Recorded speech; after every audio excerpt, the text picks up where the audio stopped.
Welcome back, y'all. Today we are going to do a review over Taft. We've gotten a lot of requests through comments and emails wanting to hear a little bit about and see what the inside of Tafts look like.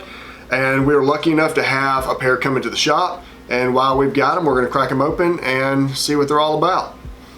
Yeah, guys, so Taft is a company that I believe was started in 2013, so they've been around for 7-8 years now.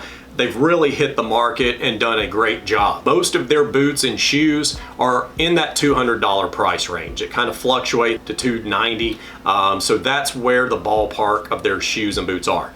Now, if you go to their website, and we'll put a link down below, they are overwhelmingly a boot company right now.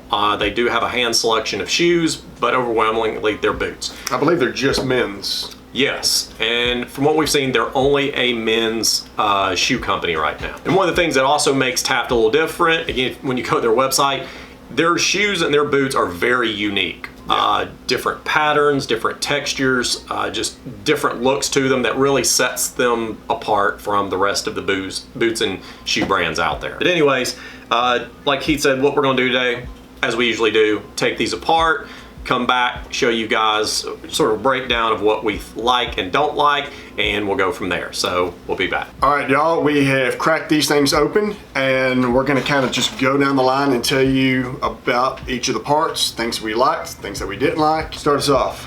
So after we got them apart, one of the things that I liked was I do like the top lifts. It has that leather rubber combo. It has a little decorative tacks in it. So it's a nice touch for a shoe, particularly at this price range. Heel block. Heel block is, I was not impressed with the heel block.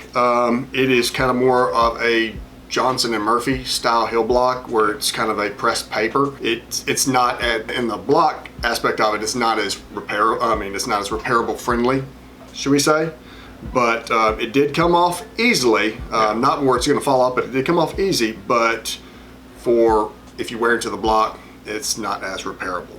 Yeah. The soles, studded injections. It's a nice leather, Blake stitched, came off fairly easy, and the welt, here's your Blake welt. It's got large teeth on it. So, yeah. So one of the things I did like, when you go to their website, one of the things that they have underneath most of their shoes when it's describing the shoes is resolable.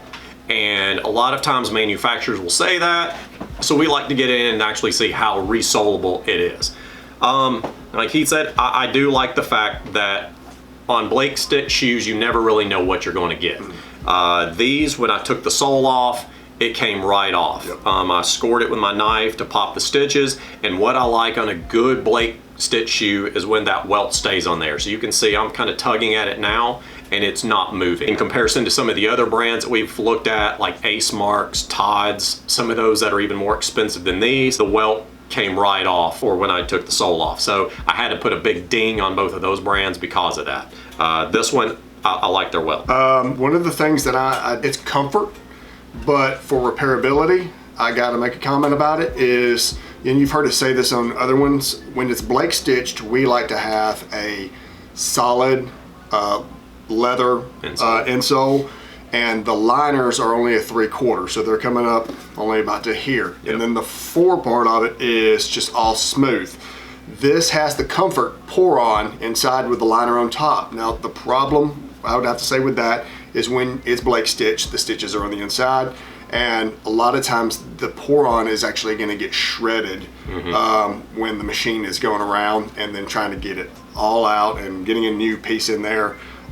It's not always the easiest. So yeah, a lot of times you may ask yourself too, well, why don't you just take the liner out? So like Heath was saying, when you have this pour on in here, while it makes it comfortable, that pour on is really glued and adhered to the inside of that shoe. So we might be able to peel the leather liner out, but that pour on is not going to just come out. It is in there. So pour on is very fragile. Yeah, very fragile. Very soft, so when it tears easily. And when that needle goes in there and starts stitching, it sometimes will grip that pour on and start peeling chunks out. So then when you try to put that liner back in, you can kind of feel it. So like Heath said, I'm gonna have to ding them on that because of the repairability and because of, like he said, I wish they'd put a 3/4 liner. Yes, but for comfort, for you, Yeah. you're gonna love it. So yeah. Now, as far as their Goodyear welted shoes and boots, now that's completely different. Yep. Again, you know, you can have pour on, you can put whatever you want on the Goodyear welted because that needle is not touching the inside of that shoe.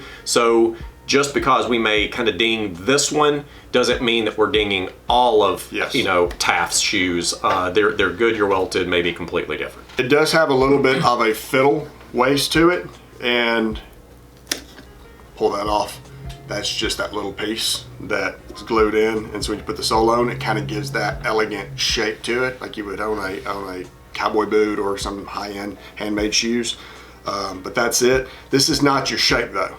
The shank is down on the inside, and we'll see if we can. It's probably going to be all glued in here, and if we can't get to it, yeah, it's going to be real glued in, and I don't want to pull this off because, you know, we can reuse it. And as you can see, they do use a little bit of padding in here. All the way down. Yeah, they don't put cork.